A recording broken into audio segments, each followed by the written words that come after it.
Dalam periode 2016 sampai 2020, ini kan status Munarman itu masih menjadi Sekjen FPI, gitu ya. Nah, kepentingannya apa seorang Sekjen FPI keluar masuk kantor pemerintahan? Apakah sebagai donatur, pengarah, atau siapa? Takut salah bicara saya.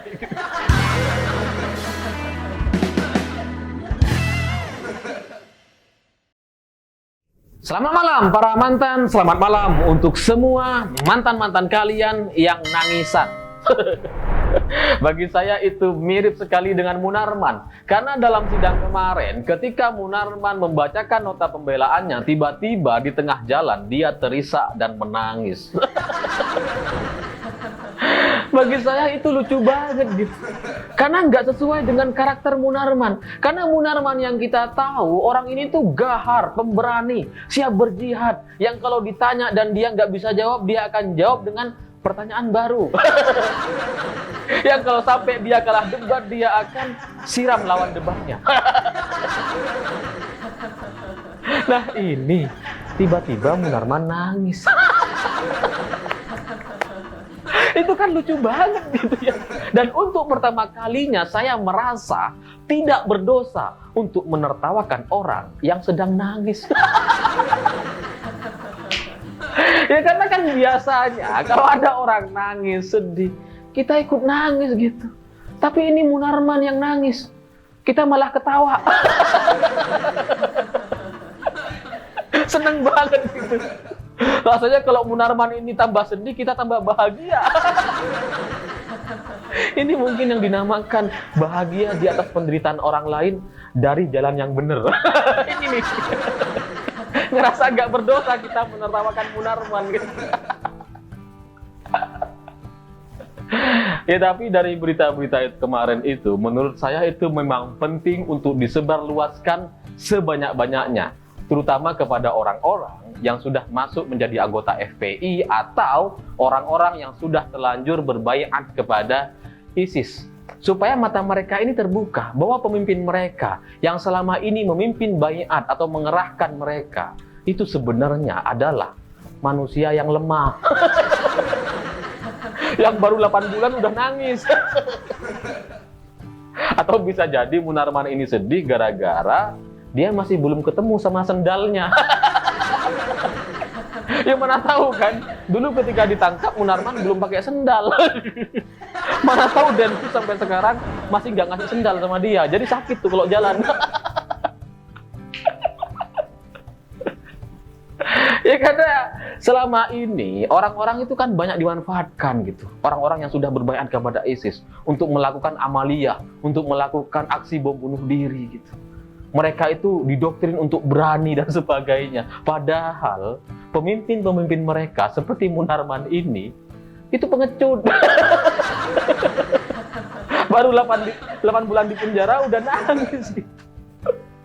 Dan mereka harus tahu nih kalian ini kalau kebetulan nonton gitu ya, bahwa kalau mereka nangis ketika di penjara, apalagi kalau sampai ditembak mati. Pasti nangis darah. Makanya kalian jangan mau disuruh-suruh untuk melakukan aksi bom bunuh diri dengan alasan mendapatkan surga dan sebagainya. Karena surga itu bukan punya Munarman. Dan selain itu, kalian selama ini itu cuma dimanfaatkan. Kalau kalian melakukan aksi bom bunuh diri, yang untung siapa? Munarman. Yang untung ya pemimpin-pemimpin kalian yang kalian anggap ulama atau orang-orang yang merasa di atas kalian gitu. Yang untung ya mereka. Lihat tuh rumah Munarman bagus, mobilnya banyak. Nah kalian yang dimanfaatkan, yang disuruh menjadi aksi bom bunuh diri, gimana kehidupan kalian? Miskin. Jadi kalian itu cuma dimanfaatkan. Selain itu, dalam nota pembelaan yang disampaikan oleh Munarman gitu ya, ada satu pembelaan yang menurut saya itu logis, tapi salah gitu. Karena Munarman bilang bahwa saya ini bukan teroris ya. Ya semua penjahat kan juga bilang gitu ya. Yang maling juga bilangnya saya bukan maling. Yang koruptor juga bilangnya saya bukan koruptor. Sama aja gitu. Tapi Munarman itu memberikan data-data berdasarkan kenyataan-kenyataan yang ada katanya. Karena kalau saya teroris dan punya pemikiran teroris, maka presiden itu sudah pergi ke alam sana. Dalam tanda kutip sudah meninggal dunia. Karena di tahun 2016 lalu, bulan Desember, itu ada aksi 212, di mana presiden, wakil presiden, menteri, panglima TNI, Kapolri, dan sebagainya itu hadir dalam panggung 212. Dan semua mereka, para petinggi negara ini, dalam jangkauan saya, kata Munarman. Jadi saya sangat bisa untuk melancarkan aksi pembunuhan kepada mereka ini, tapi faktanya itu tidak terjadi dan mereka aman-aman aja. Ya bagi saya ini emang logis, benar juga yang Munarman ini. Tapi ada banyak cerita yang belum diceritakan oleh Munarman gitu. Karena kenapa Presiden Jokowi itu kemudian bisa datang ke sana dan aman? Jawaban paling sederhananya karena ya emang tanpa persiapan. Ini tuh udah dikalkulasi sama Presiden gitu. Karena kalau 212 nggak punya persiapan dan istana nggak punya persiapan, ini akan aman-aman aja acaranya. Tapi kalau dua-duanya punya persiapan, istana punya persiapan, 212 punya sama persiapan, ini pasti chaos dan pasti rusuh gitu. Makanya ketika Presiden Jokowi 2 hari sebelumnya sudah bertanya kepada Panglima TNI, Kapolri, Menteri Pertahanan, Pas Pampres, bagaimana kalau saya datang di aksi 212? Semua orang menjawab nggak bisa, tidak siap, angkat tangan semua. Tidak ada yang bisa menjamin keamanan Presiden. Dan kalau Presiden sampai ke sana, mereka mengkhawatirkan itu. Nah, cerita ini, cerita kekhawatiran semua pihak dan gak ada yang setuju dengan Presiden, dengan rencananya untuk datang ke aksi 212, itu kemudian menyebar kemana-mana dan sampailah ke telinga-telinga Rizik, Munarman, dan kawan-kawannya. Bahwa Presiden tidak mungkin akan datang ke 212. Karena takutan, gak berani.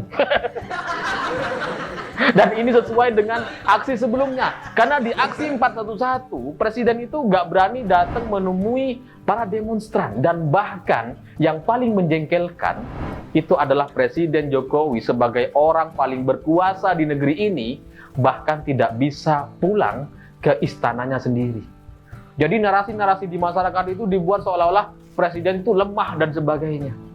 Makanya kemudian, tapi ini juga kayaknya sudah diprediksi sama Presiden. Karena kalau semua orang yakin bahwa Presiden nggak akan datang, itu aman artinya. Gitu. Artinya semua orang nggak punya persiapan. Makanya kemudian dalam hitungan jam, tiba-tiba Presiden menginstruksikan kepada Pas Pampres dan semua pihak untuk menghitung waktu yang dibutuhkan dari istana menuju panggung 212. Dan bukti bahwa semua ini nggak punya persiapan, ketika Presiden naik ke panggung 212, semua orang yang ada di sana, nggak ada yang berani menyela, nggak ada orang yang berani berorasi. Semua tunduk di hadapan Presiden. Padahal setelah itu, setelah Presiden Jokowi turun dari panggung, barulah mereka sadar dan kaget. Gitu. Oh, Pak Jokowi ternyata ada di sini barusan. Gitu. Barulah habis itu mereka teriak-teriak, turunkan Jokowi dan sebagainya. Tapi itu udah terlambat, karena Pak Jokowi udah pulang ke istana, udah nggak denger. Jadi kalau Munarman mengambil cerita ini untuk dijadikan pembenaran bahwa dia bukan teroris hanya gara-gara Pak Jokowi itu aman, itu nggak masuk akal. Karena orang-orang yang tanpa persiapan, ya nggak bisa ngapa-ngapain gitu.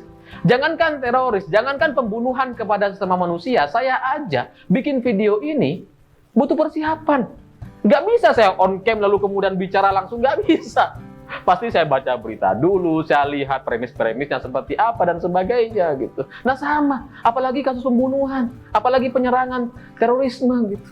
Dan lagian kalau waktu itu tidak ada persiapan, Munarman nggak punya senjata apa-apa, dia mau nyerang pakai apa? Lawang dia nggak tahu Presiden mau datang ke sana gitu kan. Kalau dia mau menyerang dengan tangan kosong, dicekek atau dipukul gitu, ya pasti Munarman udah mati di sana tuh. Karena Pas Pampres punya senjata, siap tembak gitu kan. Itu logikanya gitu. Tapi kalau kemudian sampai di sini orang mengatakan bahwa bagaimana kalau kemudian Munarman itu tahu dan sudah mempersiapkan. Kalau sampai Munarman mempersiapkan dulu di tahun 2016 untuk mengeksekusi semua petinggi negara yang akan datang karena dia yakin Pak Jokowi akan datang ke sana, maka konsekuensinya Munarman udah pasti ditangkap tahun 2016. sebelum acara 212 gitu, karena pasti udah ketahuan sama intel-intel kita. Bukan baru tangkap tahun ini gitu kan. Dan selain itu, kalau sampai di sini ada orang bertanya, lalu kalau kemudian semua orang nggak setuju dengan ide presiden untuk datang ke panggung 212, kenapa kemudian Pak Jokowi tetap datang? Jawabannya adalah karena Pak Jokowi menelpon orang tuanya. Waktu itu masih sehat, Ibu Noto gitu ya. Jadi presiden nelpon izin untuk datang ke acara 212. Karena semua orang nggak ada yang ngizinin. Makanya kata Pak Jokowi, ya udahlah, saya telepon ibu aja. Karena dalam agama Islam, kami meyakini bahwa ridho fi ridhol walidain. Jadi ridho orang tua itu ya ridho Tuhan, sama gitu. Jadi kalau orang tua sudah mengizinkan kita untuk melakukan sesuatu, itu pasti sudah sesuai dengan ridho Tuhan. Bahkan kalaupun kemudian di tengah jalan ada masalah, ya sudah, memang itu takdir yang dikehendakinya. Gitu. Makanya ketika ibunda Pak Jokowi kemudian memberikan izin, Bismillah, insya Allah selamat, makanya kemudian Pak Jokowi berani sekali untuk menginstruksikan semua Panglima TNI, Pas Pampres dan Kapolri untuk datang bersama-sama ke panggung 212. Itu ceritanya. Dan selain itu, Munarman ini juga memberikan pembelaan bahwa dia ini tidak bersalah secara hukum, katanya. Karena dia itu berbaiat kepada ISIS pada bulan Juli 2014, sementara PBB melakukan resolusi kepada ISIS sebagai teroris itu baru bulan Agustus, sebulan setelahnya, Agustus 2014. Sehingga menurut hukum tidak ada pelanggaran hukum yang dilakukan oleh Munarman. Ya benar sih, kalau acuannya hanya baiat di UIN Jakarta. Tapi kan setelah itu, setahun setelahnya, 2015, Munarman memimpin baiat di Makassar. Itu artinya secara hukum ini salah gitu. Nah, ini baru sesuai dengan pemikiran Munarman gitu. Ada masalah hukumnya. Kalau Munarman beralasan bahwa dia datang ke Makassar dan dia nggak tahu gitu ya, dia merasa dijebak dan dia taunya itu acara seminar bukan acara baiat, dia itu omong kosong belaka gitu. Karena sebelumnya Munarman di Jakarta itu sudah berbaiat dan dia pasti juga sudah tahu bahwa orang-orang yang hadir di Makassar itu adalah geng dia, geng ISIS gitu. Dan bahwa semua anggota yang datang waktu itu adalah anggota FPI, itu juga pasti semua orang ini sudah disiapkan, sudah diberikan pengertian gitu. Inilah yang kemudian membuat Munarman ini semakin mencurigakan. Karena ternyata nggak cuma 2 tempat, ada 1 tempat lagi di Medan. Sehingga kalau Munarman beralasan dia ini dijebak dan sebagainya, itu nggak masuk akal. Karena kalau khilaf itu cuma sekali. Kalau sampai 3 kali itu bukan khilaf namanya. Nah, sementara cerita soal baiat di UIN Jakarta itu baru terungkap setelah ada kasus Aman Abdurrahman. Jadi ada kasus pengeboman gitu ya, ditangkap dan ada saksi bernama Adi Jihadi. Dari Adi Jihadi lah yang kemudian kita tahu bahwa di 2014 itu ada baiat di UIN Jakarta. Padahal sebelumnya itu sudah ditutup-tutupi. Bahkan rektor UIN Jakarta itu juga sudah membantah bahwa terjadi baiat ISIS di kampusnya. Tapi ternyata dari sekian banyak orang-orang yang sudah ditanyakan dan diperiksa, semua membuktikan bahwa baiat ISIS di UIN Jakarta itu memang terjadi di tahun 2014 lalu. Jadi dari ini, Munarman udah nggak bisa ngelak lagi. Kalau dia merasa difitnah dan kemudian mendoakan agar orang-orang yang memfitnah dia ini diazab, itu lucu gitu. Bagian mana fitnahnya? Lawang dia udah hadir di 3 tempat baiat ISIS. Fitnah yang mana lagi? Dan lagian, ya kok pede banget kamu itu berdoa kepada Tuhan. Siapa juga yang mau ngabulin doa teroris? Teroris kok doa gitu. Itu kan sama kayak maling doa supaya rumah yang mau dijarahnya itu tidur. Gak bisa gitu. Nah, tapi dari sekian banyak pembelaan yang saya baca gitu ya, ternyata ada satu pernyataan Munarman yang menurut saya ini sangat-sangat menarik. Karena dalam pembelaan Munarman yang merasa bahwa dirinya ini bukan teroris, itu karena dia punya akses untuk keluar masuk di kantor pemerintahan, untuk bertemu dengan pejabat-pejabat tinggi negara. Sehingga nggak mungkin saya teroris gara-gara ini katanya. Karena saya punya akses keluar masuk dan itu aman-aman aja selama ini. Ya mungkin itu pengakuan yang benar dan jujur gitu ya, setidaknya oleh Munarman. Tapi bagi saya ini penting untuk diselidiki gitu. Pertanyaannya kan, Munarman ini masuk ke kantor mana, ke kementerian mana? Dia ini bertemu dengan pejabat, siapa pejabatnya? Menteri siapa atau orang mana gitu. Penting untuk ditelusuri. Karena dalam periode 2016 sampai 2020, ini kan status Munarman itu masih menjadi Sekjen FPI. Gitu ya. Nah, kepentingannya apa seorang Sekjen FPI keluar masuk kantor pemerintahan? Apakah sebagai donatur, pengarah, atau siapa? Takut salah bicara saya. Ini penting untuk ditelusuri gitu. Jangan-jangan memang betul-betul ada donaturnya. Jangan-jangan memang ada teroris yang menjabat menjadi pejabat tinggi negara hari ini. Jangan-jangan memang ada gitu, yang selama ini mendukung Munarman. Ini kan menjadi tanda tanya gitu. Karena kalau kita datang ke kantor pemerintahan tanpa kepentingan, nggak mungkin. Mau ngapain kita gitu? Mau ketemu menteri? Oh nggak kenal loh gitu ya. Nah ini Munarman sudah ngakuin bahwa dia keluar masuk kantor pemerintahan. Siapa? Saya penasaran sekali gitu. Sehingga bagi saya kepolisian bisa menelusuri ini dan mencari tahu bukti-buktinya, kalau bisa pejabat yang bersangkutan itu juga diangkut. Ya karena kan cerita semacam ini tuh muncul tiba-tiba gitu. Itu sama seperti UIN Jakarta itu. Ketika ada kasus terorisme, ada saksinya, barulah ada pengakuan bahwa tahun 2014 ada bayangan ISIS. Nah sama seperti Munarman ini gitu. Ini kan sudah pengakuan nih. Berarti memang ada pejabat yang selama ini mendukung FPI. Karena nggak masuk akal bagi saya gitu. Sekjen FPI datang ke kantor-kantor pemerintahan untuk apa? Pastikan dia atas nama Sekjen FPI untuk kepentingan FPI.